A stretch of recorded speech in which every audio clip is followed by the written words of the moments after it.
Hello, আসসালামু আলাইকুম। Welcome to Panna food corner.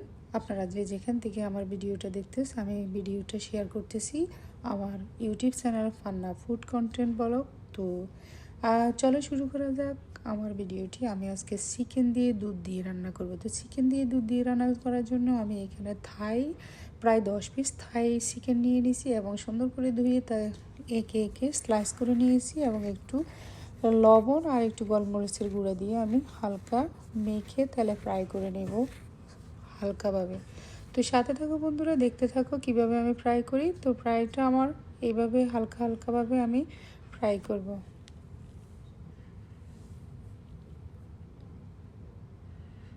চিকেনগুলো দেখো অনেক সুন্দর, চিকেনগুলো দেখতে যেমন সুন্দর খেতেও তেমন কিন্তু সুন্দর হয়েছে।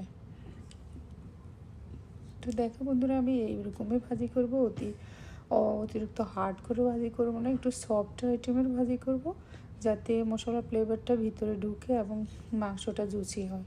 তো বাকি মুরগিটা আবারও দিয়ে দিলাম। এভাবে আমি সবগুলো চিকেনকে আমি ভাজি করে নেব।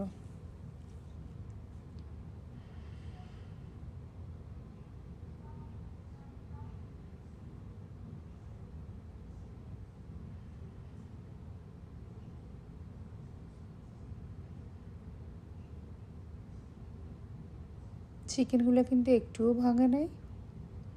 তো এভাবে সবগুলো চিকেনে আমি নিয়ে নিলাম। দেখো সবগুলো চিকেনে আমি নিয়ে নিলাম। এগুলো সবগুলো থাই পিস, রানের থাইয়ের যে পিসগুলো ওগুলো লম্বা পিস না, থাইগুলা উপরের অংশের পিসগুলা। তো দেখো, তো আমি এখানে পেঁয়াজ কেটে নিলাম, টক দই নিলাম, ধনিয়া পাতা নিলাম, টমেটো নিলাম, একটা আদা রসুন, তারপর সমস্ত চিকেনের মশলাগুলো আমি এখানে একটা গ্রেভি আকারে করে মিক্স করে নিয়ে রেখে দিয়েছি আধা ঘন্টা আগে, যাতে ভিজে এগুলো সফট হয়। তো আমি এবার একটা কড়াই বসিয়ে দিয়ে সেখানে আমি পেঁয়াজ লাল করে নিলাম এবং সেখানে আমি মশলার ফ্লেভারটা দিয়ে দিব, মিক্স মশলাটা দিয়ে দিব। এখানে আমি সব বড় এলাচ, ছোটো এলাচ, দারচিনি সব ইনগ্রেডিয়েন্টস মশলার আমি এখানে মিক্স করে রেখে দিয়েছি। এবার দেখো আমি এগুলো ঢেলে দিলাম।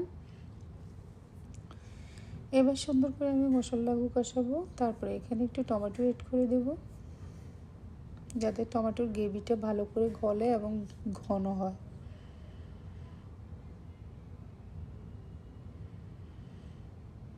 এবার ভালো করে নাড়তে থাকবো।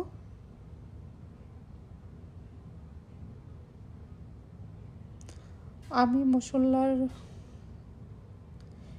পটটা ধুয়ে আবার একটু পানি মিক্স করে দিলাম যাতে একটু ভালো করে কষানো যায় মশলাটা।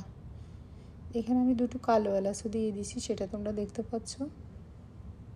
সাদা এলাচ 3টা দিছি, কালো এলাচ দিছি, দারচিনি সব দিয়ে এবার আমি ঢাকনা দিয়ে ভালো করে কষানোর জন্য দেবো। এবার কষানোর পরে আমি মুরগিটা দিয়ে দিচ্ছি।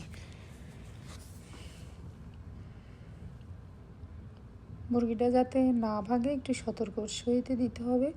তো মুরগিটা আমি দিয়ে ভালো করে একটু এখানে টক দই দিয়ে দিব। টক দই দিয়ে ভালো করে আরেকবার কষিয়ে নেব 5 মিনিট।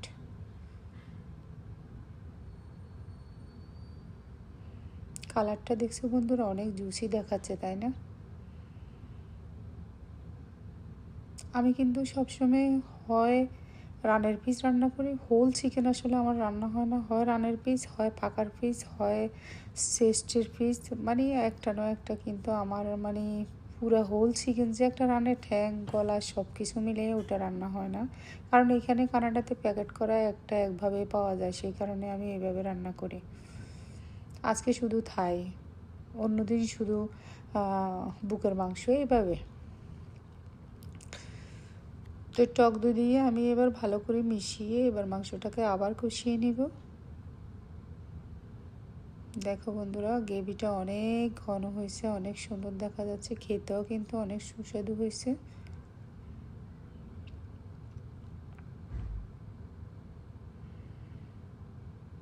তো যাই হোক, টক দইটা আমার মিশানো শেষ। এবার আমি ঢাকনাটা দিয়ে দিব। ঢাকনাটা দিয়ে একটু কষিয়ে তারপরে এবার আবার উঠিয়ে নেব। দেখো আমার রান্নাটা মুরগিটা কষানোর পরে কেমন হয়েছে। আমি এখানে পানি একদম এড করব না,